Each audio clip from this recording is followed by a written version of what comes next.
जय हिंद। स्वागत है आपका बाबा गणित वाला चैनल में। और बच्चों, हम कर रहे थे परीक्षा दिन 2024 क्लास 8th मैथ्स की सेट नंबर 3, ठीक है, जिसमें हमने क्वेश्चन नंबर 10 तक कर लिया था। अब हम करने जा रहे हैं क्वेश्चन नंबर 11, 12, 13, 14 और 15।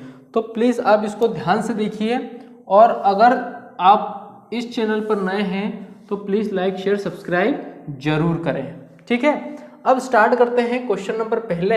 एक्सप्रेस द नंबर, हमें ये नंबर दिया हुआ है, इसको किस में बदलना है? हमें बदलना है बेटा स्टैंडर्ड फॉर्म में बदलना है।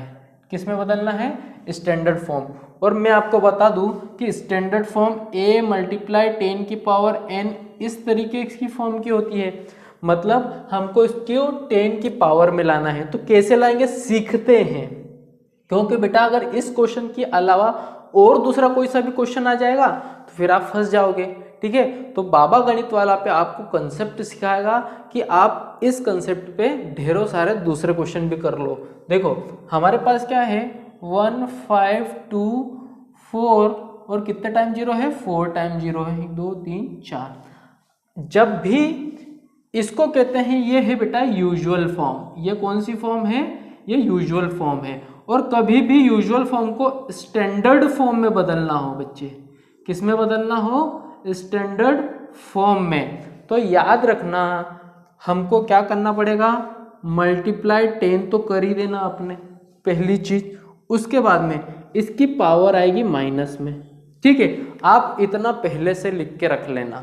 आप क्या करोगे, fill in the blanks, multiply 10 की पावर माइनस लगा देना बिल्कुल अच्छे से, ठीक है। जब इस तरीके से पॉजिटिव दिया रहे।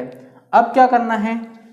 अब कुछ नहीं करना है, एक डिजिट छोड़कर पॉइंट लगा दो यहां, ठीक है। आप एक डिजिट छोड़कर क्या लगाओगे बच्चे? पॉइंट लगाओगे। क्या लगाओगे?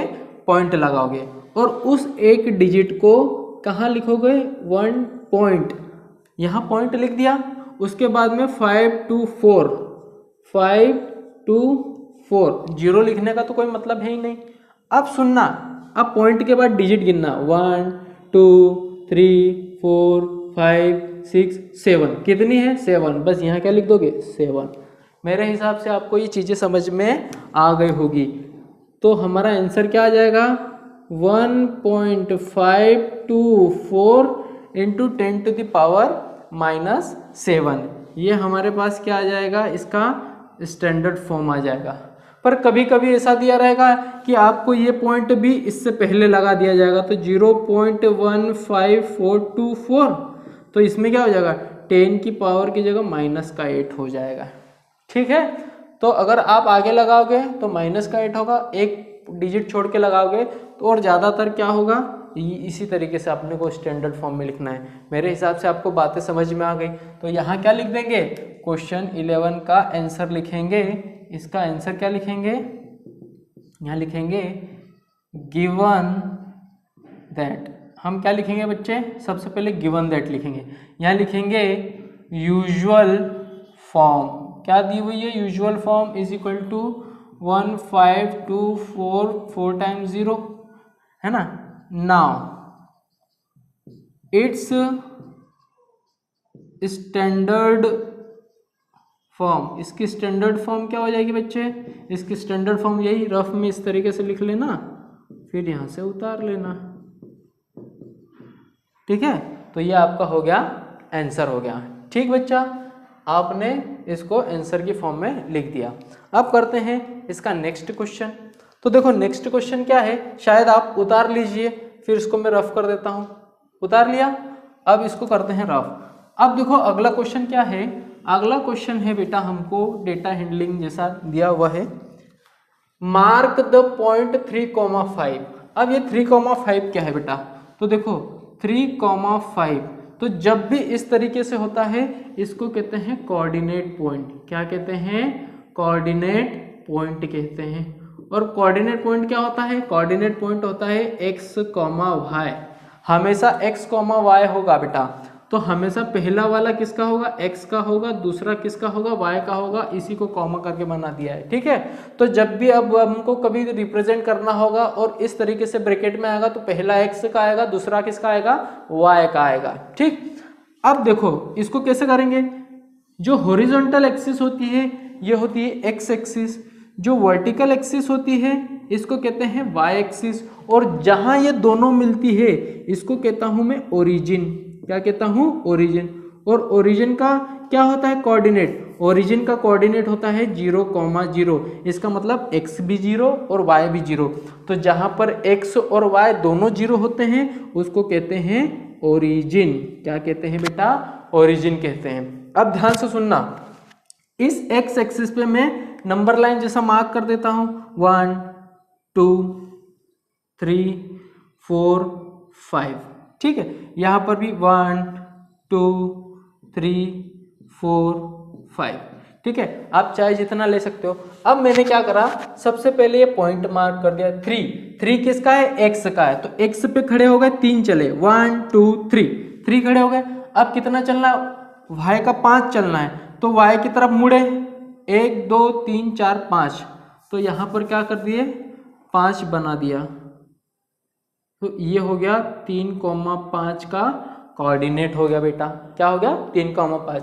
अब उसने कहा है कि क्या अगर मैं 5,3 करूं तो ये सेम होगा, नहीं होगा बेटा, क्योंकि इसने बोला है 5,3। अब 5,3 को रिप्रेजेंट करना है तो ये तो x का हो जाएगा, ये किसका होगा, 3 का, y का हो जाएगा। तो देखो x कितना है, 1 2 3 4 5 खड़े हो गए, और y कितना चलना, 3, तो घूम गए 1 2 3। तो ये हो गया 5,3। तो आप इस तरीके से इसको रिप्रेजेंट करोगे और फिर यहाँ लिखोगे 9। आंसर में क्या लिखोगे, 12 के आंसर में लिखोगे 9.3,5 इज नॉट सेम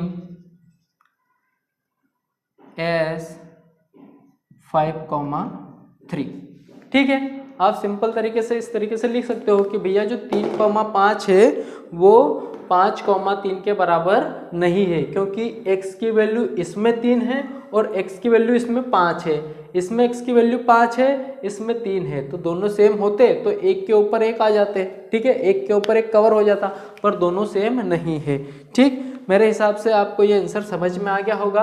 अब हम करते हैं इसी का 13 क्वेश्चन। तो आप ये अभी तक नोट डाउन कर लो पॉज करके, हो गया। अब मिटाता हूं मैं इसको। अब देखो बेटा, हमारे पास 13 क्वेश्चन, 13 क्वेश्चन देखो। 13 क्वेश्चन में दिया है on cutting a 5/3 metre cloth from, simple तरीके से समझो पहले। अगर मेरे पास ये कपड़े का लॉट है, ये कपड़ा कितने मीटर लंबा है, मान लो 10 मीटर लंबा है। कितने मीटर लंबा है बेटा, 10 मीटर लंबा है। और इस 10 मीटर लंबे कपड़े में से मैंने मान लो 6 मीटर कपड़ा क्या करा, काट लिया, तो हमारे पास कितना बचा। तो बेटा जो जितना बचा उसको निकालने के लिए मैं क्या करूँगा, मैं 10 में से 6 को माइनस कर दूंगा तो मेरे पास 4 बचेगा, ठीक है। उसी तरीके से अब तुमको क्वेश्चन थोड़ा घुमा के दे दिया ताकि बच्चा बेवकूफ बन जाए। तो देखो 10 मीटर का कपड़ा है, तो यहाँ पर भी टोटल कपड़ा कितना है, 7/2 मीटर लॉन्ग। तो यहाँ क्या लिखोगे, 7/2 मीटर लॉन्ग कपड़ा है, और उसमें से 5/3 क्लॉथ को काट दिया। कितने को काटा, 5/3 मीटर क्लॉथ को काट दिया, तो कितना बचा। तो इसी तरीके से करेंगे, 7/2 में से माइनस करेंगे किसको, 5/2 को। अब एलसीएम तो सेम आएगा 2, और 7 - 5 हो जाएगा, तो ये बचेगा 2/2, मतलब 1 मीटर कपड़ा बचेगा। डन। अब लिखते हैं, देखो कैसे लिखेंगे। 13 का, गिवन दैट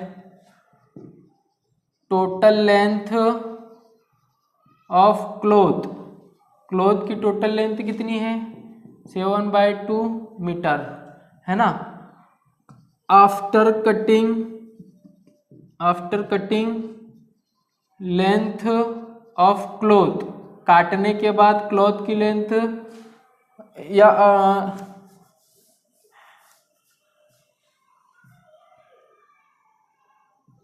लेंथ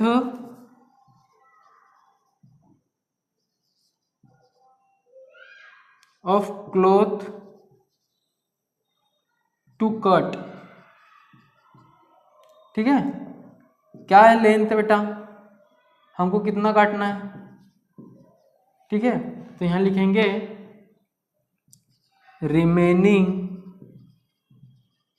क्लॉथ, मैं ज़्यादा लैंग्वेज नहीं लिख रहा हूँ। रिमेनिंग क्लॉथ कितनी हो जाएगी, 7/2 माइनस 5/2। ये कितना हो जाएगा, एलसीएम इन दोनों का सेम है तो 2 आ जाएगा। 2 से 2 डिवाइड हुआ 1, 7। तो जब एलसीएम सेम हो और सारे सेम हो तो ऊपर डायरेक्ट माइनस हो जाता है। यहाँ देखो कैसे आ जाएगा, 2/2 और ये हो जाएगा 1 मीटर।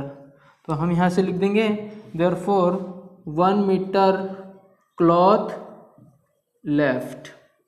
मेरे हिसाब से आपको ये चीज़ें समझ में आ गई। तो अगर वीडियो अच्छा लग रहा है तो लाइक शेयर सब्सक्राइब करें और उसको जल्दी से जल्दी उतारे, वीडियो पॉज करके उतार लिया। करते हैं अगला क्वेश्चन। अगला क्वेश्चन बेटा कौन सा है, क्वेश्चन नंबर 14। क्वेश्चन नंबर 14 तो क्या है, एक इक्वेशन दी है जो आप तो सामान्य तरीके से इसको सॉल्व कर देंगे अपन। देखो कैसे, क्वेश्चन नंबर 14। क्वेश्चन नंबर 14 क्या है, गिवन दैट 4z माइनस 2। बेटा याद रखना जब z दे तो ध्यान से बनाना, क्योंकि कोई बच्चा 42 लिख देता है इसको और फिर 42 में से 2 माइनस करके 40 ले आता है z। तो देखो ये क्या है, वेरिएबल, ये वेरिएबल के साथ है तो एक साइड वेरिएबल कर लो तो 4z और इसको लेफ्ट साइड ले आऊँगा तो माइनस का 2z और ये 6 माइनस का लेफ्ट राइट साइड जाएगा तो प्लस, ये हो जाएगा 2z और ये हो जाता है 4। तो ये हो जाएगा z इज इक्वल टू 4/2। तो ये 2 z की वैल्यू कितनी आ जाएगी बच्चे, z की वैल्यू आ जाएगी 2। मेरे हिसाब से आपको ये भी समझ में आ गया होगा। अब इसी का करते हैं अगला क्वेश्चन, तब तक के लिए इसको उतार लीजिए आप लोग।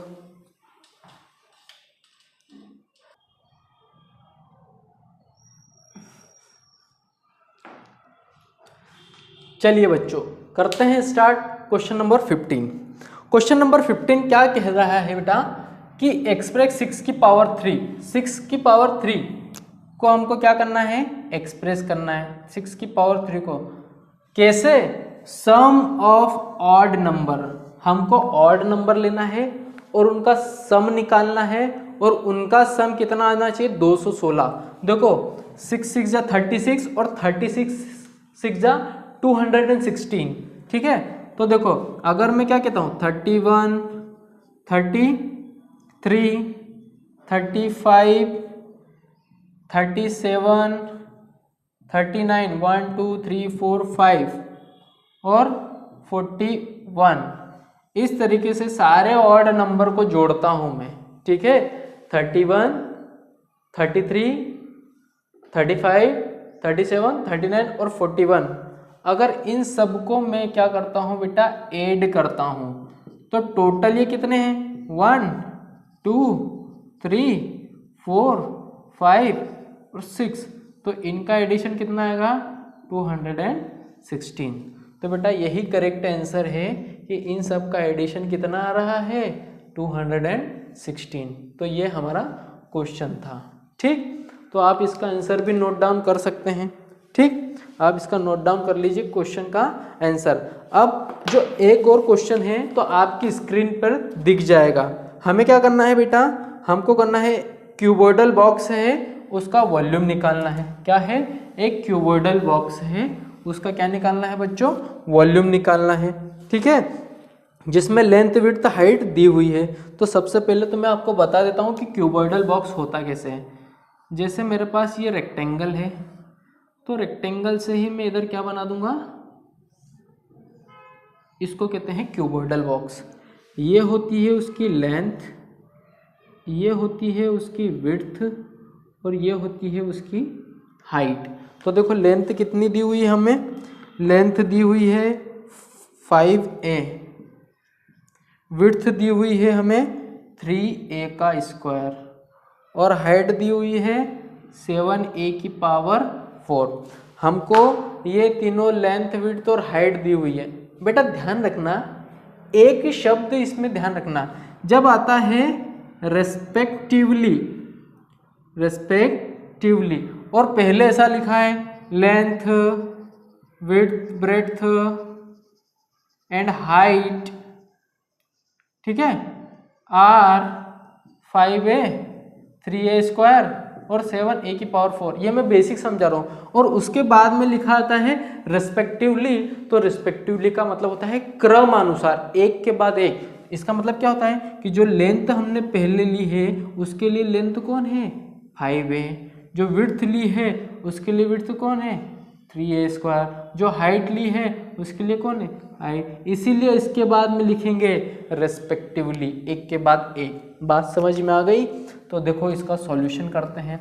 अगर वीडियो अच्छा लग रहा हो तो लाइक, शेयर, सब्सक्राइब करें और कमेंट करें कि आपको मैथ्स किस तरीके से समझ में आ रहा है, मैं किस तरीके से पढ़ा रहा हूँ, आपको उससे संतुष्टि है या नहीं। तो सबसे पहले लिखेंगे length of cuboid 5a, breadth of cuboid and height of cuboid 7a की पावर। बेटा इनका वॉल्यूम निकालना है, तो वॉल्यूम का फॉर्मूला होता है volume of cuboid is equal to length into width into height, तीनों को जोड़ना है। लेंथ कितना है 5a मल्टीप्लाई विड्थ कितना है 3a स्क्वायर और हाइट कितनी है 7a की पावर 4। तो सबसे पहले नंबर को जोड़ देते हैं, कितना हो जाएगा 5 3 जा 15 और 15 सत्ते 105, मतलब 105, 15 7 जा 105, a की पावर 1, a की पावर 2, a की पावर 4, तो 4 6 और एक 7, a की पावर 7, ये हमारा हो जाएगा करेक्ट आंसर। तो आई होप आपको ये चीज़ें समझ में आ गई होगी। तो मिलते हैं नेक्स्ट लेक्चर में, तब तक के लिए जय हिंद। और अगर वीडियो अच्छा लग रहा तो लाइक, शेयर, सब्सक्राइब जरूर करें और कमेंट करना ना भूलें।